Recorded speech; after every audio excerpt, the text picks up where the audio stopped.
Bonjour, je suis le docteur Chafer Bouzid, chirurgien au centre Pierre-Marie Curie d'Alger et enseignant à la faculté de médecine d'Alger. Nous allons faire ensemble aujourd'hui le cours du cancer du pancréas. Alors, tout le monde connaît cette personne, c'est Monsieur Steve Jobs. Pourquoi lui? Parce que Monsieur Steve Jobs a fait un cancer de la tête du pancréas, du moins un cancer du pancréas.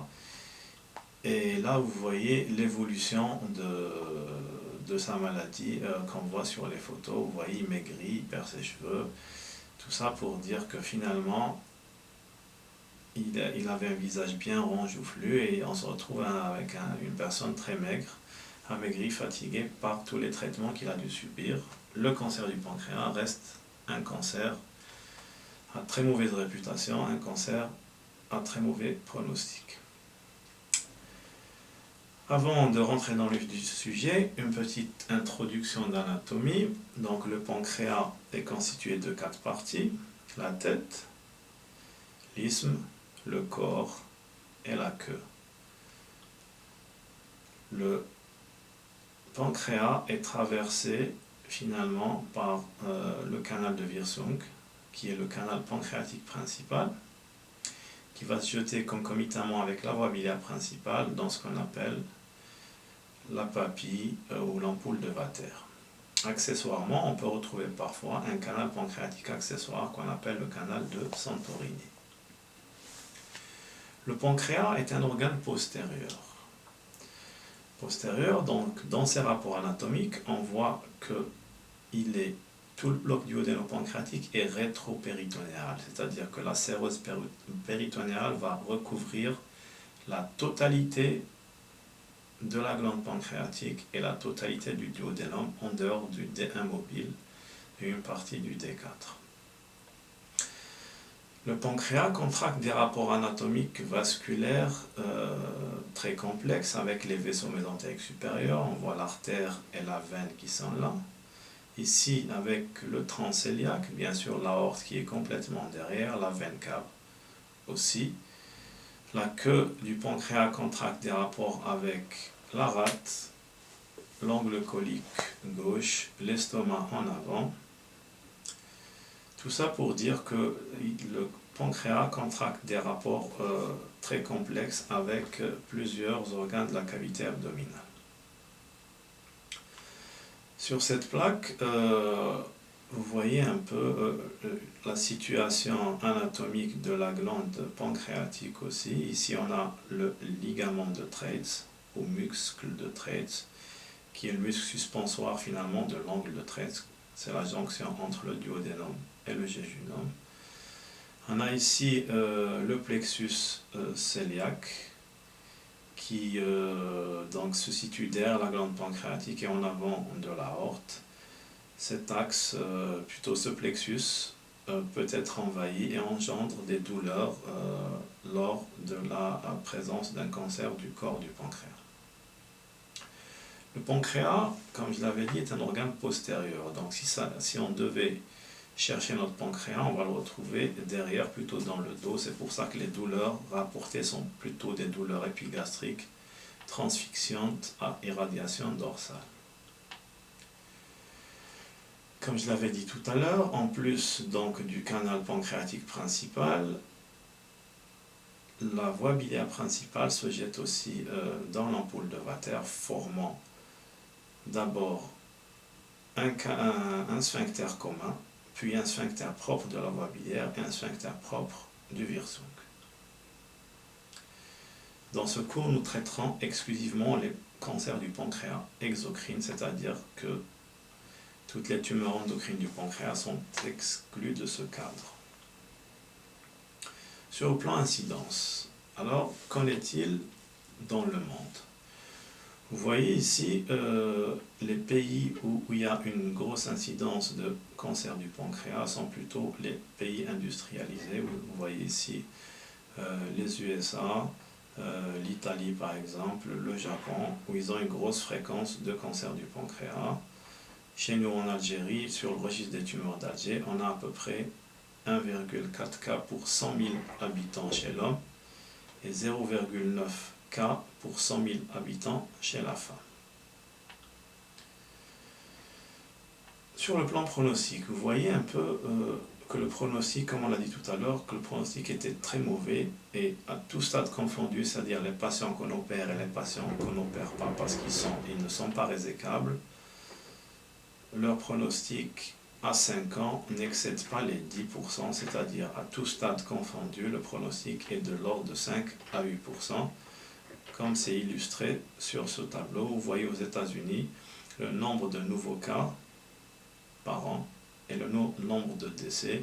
Finalement, on diagnostique environ 31 000 nouveaux cas de cancer du pancréas aux États-Unis et tous les ans 30 000 vont mourir. Vous voyez un peu le pronostic effarant de ce cancer. Est-ce qu'il y a des lésions prénéoplasiques et des précurseurs pour les cancers du pancréas? Nous allons commencer par les néoplasies intraépithéliales canalaires. Ce sont des lésions finalement intracanalaires, épithéliales, intraépithéliales et canalaires qui vont précéder l'apparition de l'adénocarcinome du pancréas. On a les lésions bénignes kystiques. Les cystadénomes séreux sont généralement des tumeurs bénignes et leur pronostic de dégénérescence est pratiquement nul. Par contre, les lésions mucineuses kystiques, qui sont retrouvées surtout chez la femme, elles ont un potentiel dégénératif incertain et dans à peu près 35% des cas vont évoluer vers un cystadénocarcinome mucine. On a ce qu'on appelle les tumeurs intracanalaires papillaires mucineuses du pancréas, autrement dit les TIPMP. Ce sont surtout l'apanage de l'homme et représentent environ 25% des tumeurs kystiques du pancréas. Par contre, leur génie évolutif va dans 60 à 90% des cas vers le cancer malheureusement, a fortiori quand la TIPMP se développe sur le canal pancréatique principal. On a les tumeurs solides et pseudopapillaires du pancréas qui sont surtout l'apanage de la femme jeune et elles ont un potentiel malin incertain, c'est-à-dire qu'elles dégénèrent exceptionnellement, c'est vrai, mais sauf que on a eu déjà à traiter des cancers du pancréas développés sur des tumeurs solides et pseudopapillaires du pancréas. Hérédité et prédisposition génétique. On a bien sûr des cancers pancréatiques familiales, ça existe. C'est la présence de 2 cas dans la famille proche, au premier ou au second degré. Et le risque relatif, s'il y a la présence de 3 cas dans la famille, est multiplié par 32. On a les pancréatites héréditaires. C'est des patients qui font déjà des poussées de pancréatite aiguë dans l'enfance et le risque de développer un cancer du pancréas à l'âge adulte est de l'ordre de 40%. On a les syndromes associés au cancer du pancréas, on a le syndrome de Peutz-Jeghers, on a les mélanomes familiaux multiples atypiques. Après, on a la mucoviscidose, les cancers familiaux de l'ovaire et du sein, syndrome de Lynch, les polyposes adénomateuses familiales, le syndrome ataxique et l'angiectasie, le syndrome de Li-Fraumeni. On a les pancréatites chroniques, le risque de faire un cancer du pancréas est 4 fois plus élevé que chez le sujet normal. Quels sont les facteurs de risque connus et reconnus de cancer du pancréas? On a bien sûr le tabagisme. On ne cessera jamais de le répéter assez. Fumer, tue. On l'a toujours dit, on le sait. Le risque relatif de développer un cancer du pancréas est multiplié par 5, a fortiori si on consomme plus de 30 cigarettes par jour. On a aussi les toxiques industriels, l'obésité associée à l'alcool et le diabète où le risque du pancréas est multiplié par 2 par rapport au sujet à la population générale. Comment va se présenter un patient qui est porteur d'un cancer du pancréas sur le plan clinique? On va scinder la présentation en 3, c'est-à-dire d'abord les cancers de la tête du pancréas, les cancers du corps du pancréas et les cancers de la queue du pancréas. Les cancers de la tête du pancréas sont la localisation la plus fréquente, c'est-à-dire de l'ordre de 80% des cas. Et qu'est-ce qui se passe finalement? Donc vous avez une représentation ici de la voie biliaire, du bloc duodéno-pancréatique et de la vésicule biliaire. Qu'est-ce qui se passe? Après un obstacle tumoral au niveau céphalo-pancréatique, il existe finalement une obstruction de la voie biliaire principale et une obstruction du canal de Wirsung. Donc il y aura une distension et une dilatation de la voie biliaire principale, de la vésicule biliaire et des voies biliaires intrahépatiques. Car, comme vous le savez, le foie fabrique environ 1 litre de bile par jour. Cette bile va être excrétée par le foie et va cheminer par la voie biliaire vers le duodénum. Mais puisqu'il y a obstacle, la bile excrétée va engendrer une dilatation de la vésicule biliaire et des voies biliaires intrahépatiques. Il y aura un passage de la bile dans le sang. Il y aura aussi une dilatation du canal de Wirsung qui va engendrer la douleur. Qu'est-ce qui se passe après ça? Puisque la bile va passer dans le sang, on va avoir un subictère conjonctival au niveau des muqueuses. On va avoir un ictère généralisé, bien sûr, avec des conjonctives jaunes. Et associé à cela, comme on a dit que la vésicule biliaire allait être distendue, on va avoir une vésicule biliaire palpable. Donc l'association d'un ictère et d'une grosse vésicule constitue ce qu'on appelle la loi de Courvoisier-Terrier, c'est-à-dire que l'association d'un ictère et d'une grosse vésicule palpable signifie obstacle tumoral du carrefour bilio-pancréatique. La sémiologie de l'ictère. L'ictère sera un ictère qui va évoluer d'un seul tenant, qui va passer de la couleur jaune verdâtre vers le bronze florentin. Pourquoi florentin? C'est en rapport avec Florence.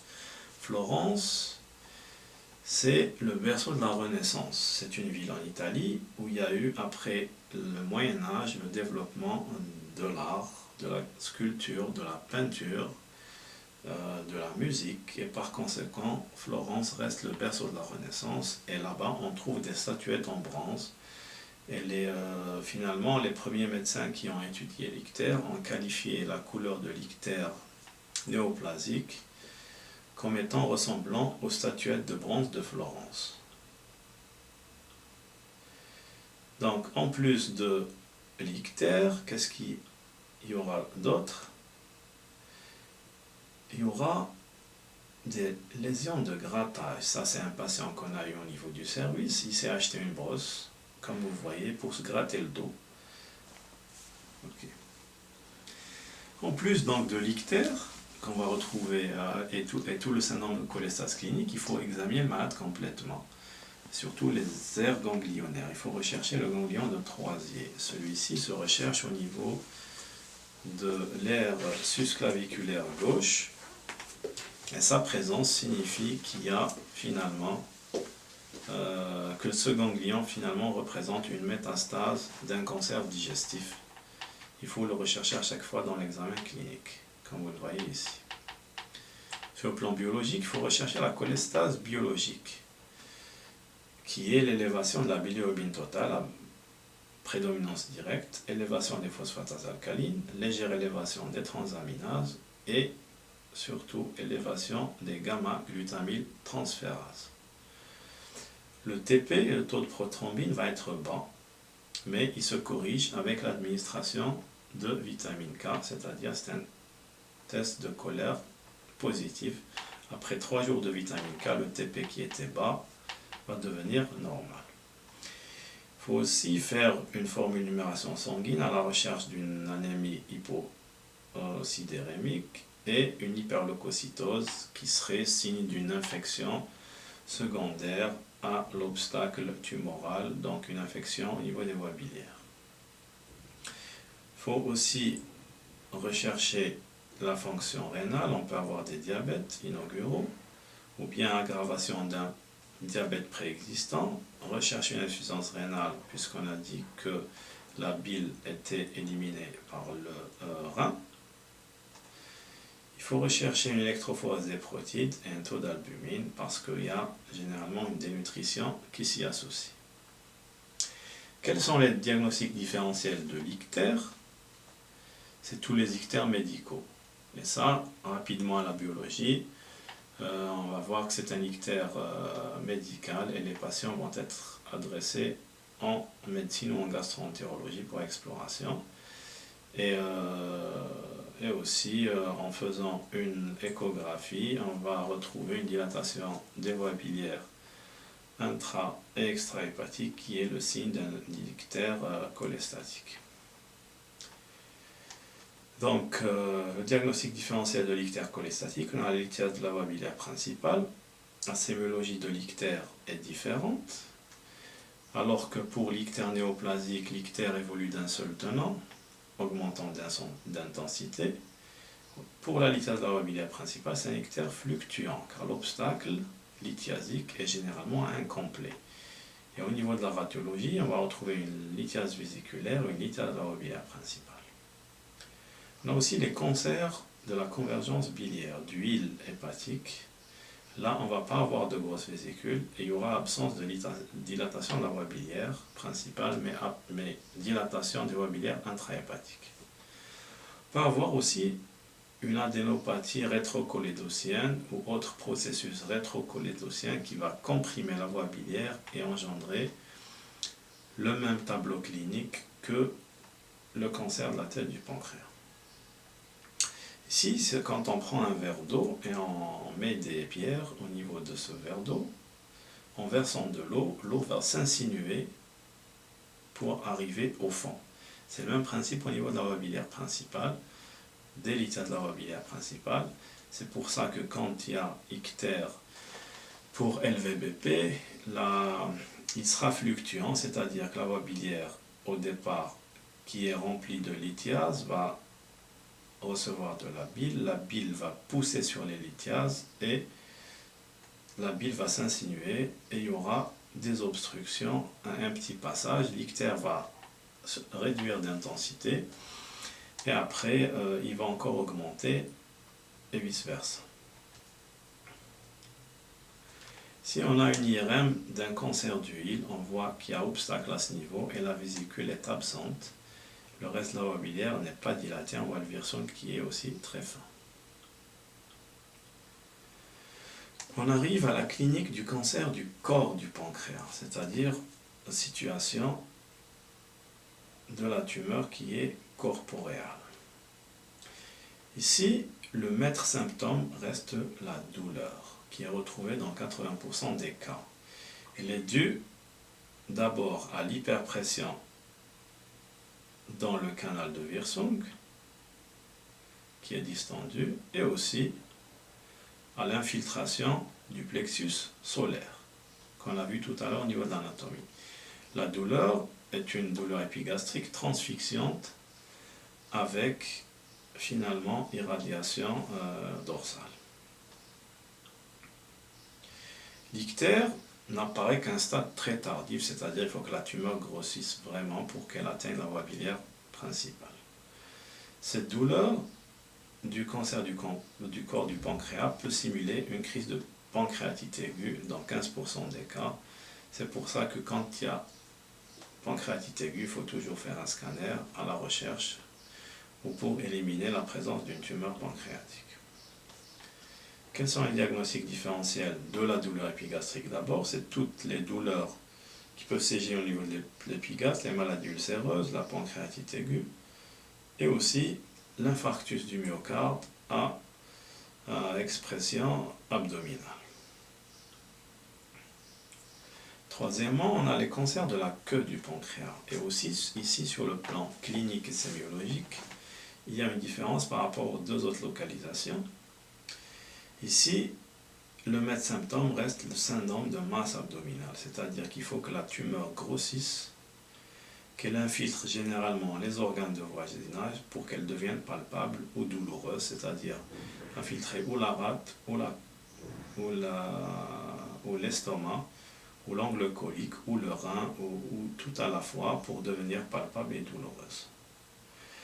C'est pour ça que les cancers de la queue du pancréas sont souvent retrouvés plutôt à un stade avancé de la maladie, parce que dès qu'il y a une grosse masse au niveau de l'hypocondre et du flanc, c'est-à-dire que la tumeur est évoluée. Les diagnostics différentiels des cancers de la queue du pancréas sont toutes les masses de l'hypocondre et du flanc gauche. Une grosse rate, une splénomégalie, donc un cancer de la grosse tubérosité gastrique, une tumeur de l'angle colique gauche, une tumeur du rein, une tumeur de la surrénale. Et pour tout ça, le scanner thoraco-abdominopelvien, le scanner abdominal, va rapidement redresser le diagnostic. Est-ce qu'il y a d'autres modes de révélation? Eh bien oui. On a l'apparition ou l'aggravation d'un diabète. On a la stéatorée. Et on a aussi des maladies thromboemboliques qui sont des syndromes paranéoplasiques.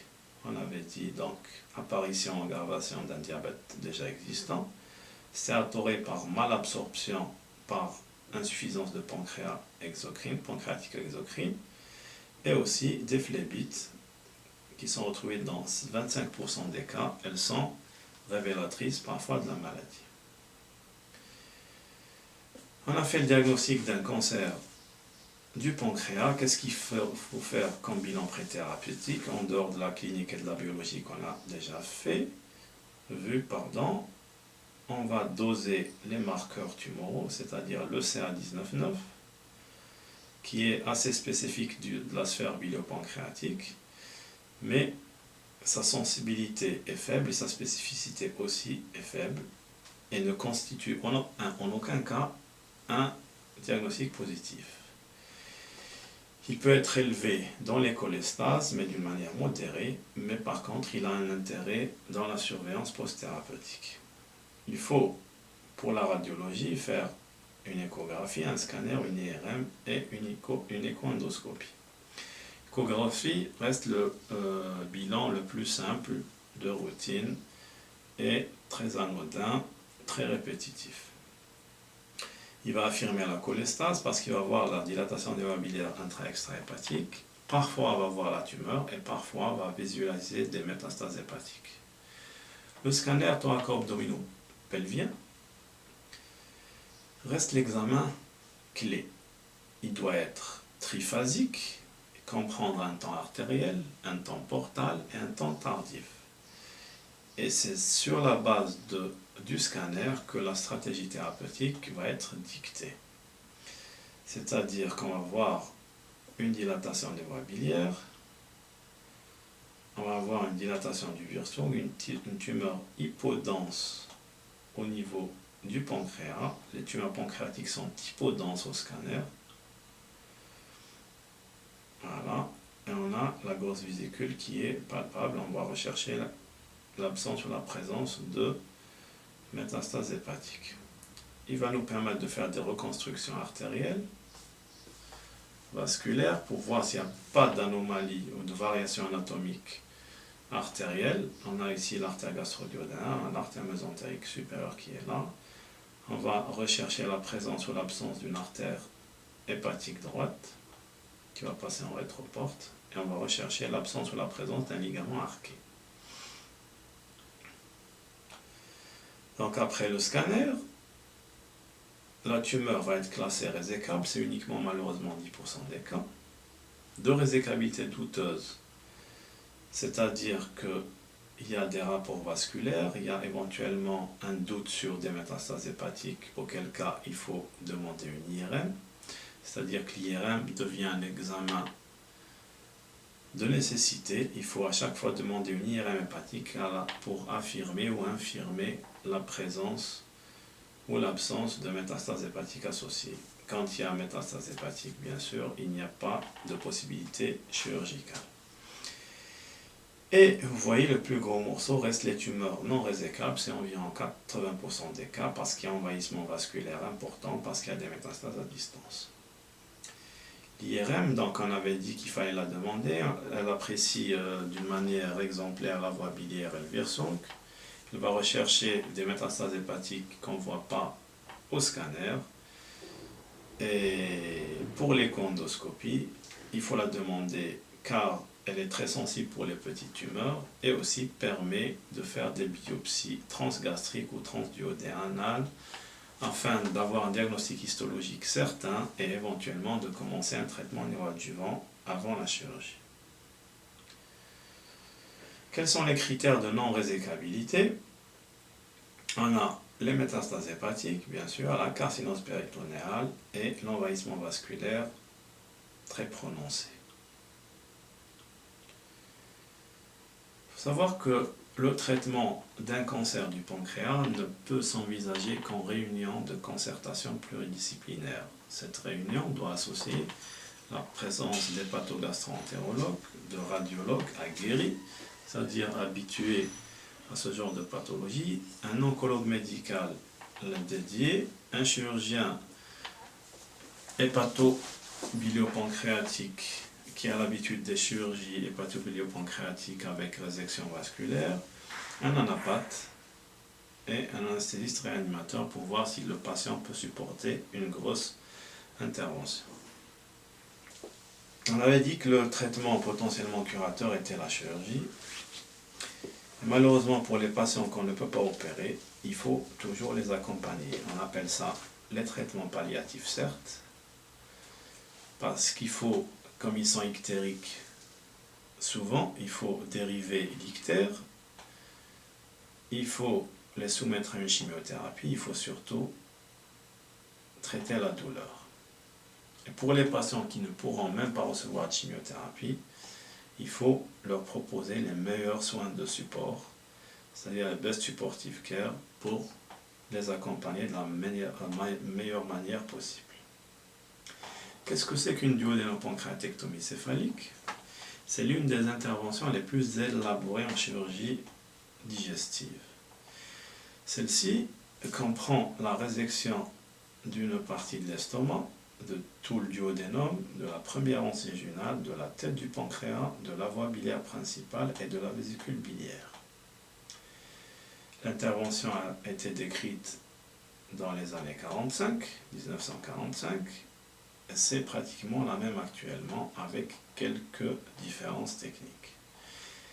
Le rétablissement de continuité va s'effectuer comme suit, c'est-à-dire qu'on va réanastomoser le pancréas restant avec l'anse jejunale, la voie biliaire restante avec l'anse jejunale et l'estomac avec l'anse jejunale pour un peu rétablir la continuité et permettre aux patients de manger. C'est des interventions longues qui durent de 4 à 6 heures avec des complications surtout de fistule de l'anastomose pancréatico-jejunale qu'il faut toujours surveiller.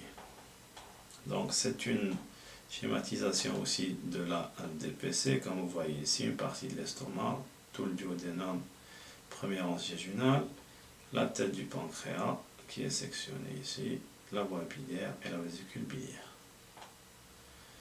Pareil, ça s'appelle une chirurgie selon Whipple.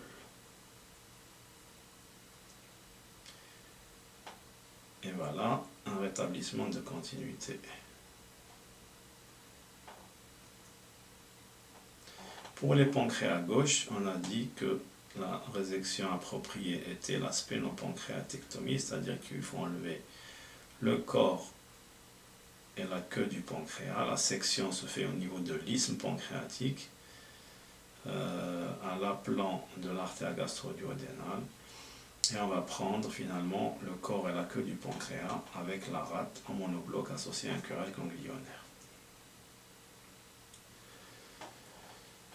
Donc, pour les cancers pancréatiques du corps, il faut faire un curage ganglionnaire de cette partie avec le hile splénique parce que la rate va partir avec. Et pour les cancers de la tête du pancréas, le curage se fait avec la duodénopancréatectomie céphalique en emportant tous les ganglions qu'il y a dans la région.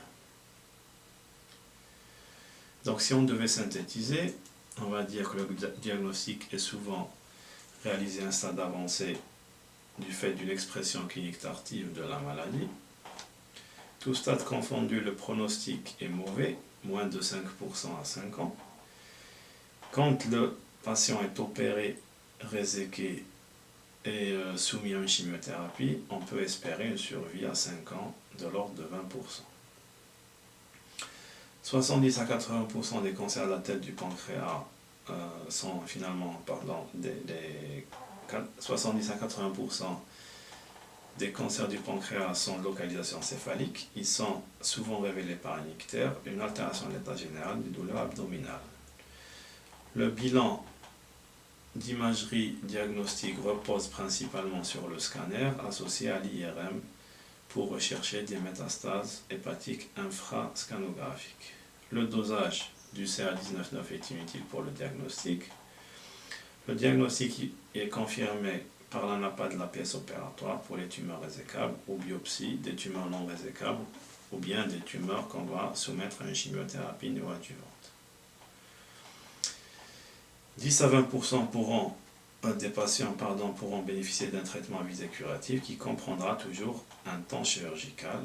La majorité des patients recevront une chimiothérapie adjuvante ou palliative. En cas d'ictère ou d'obstruction, une prise en charge multidisciplinaire va comprendre un drainage biliaire qui s'imposera toujours avant la réalisation d'une chimiothérapie.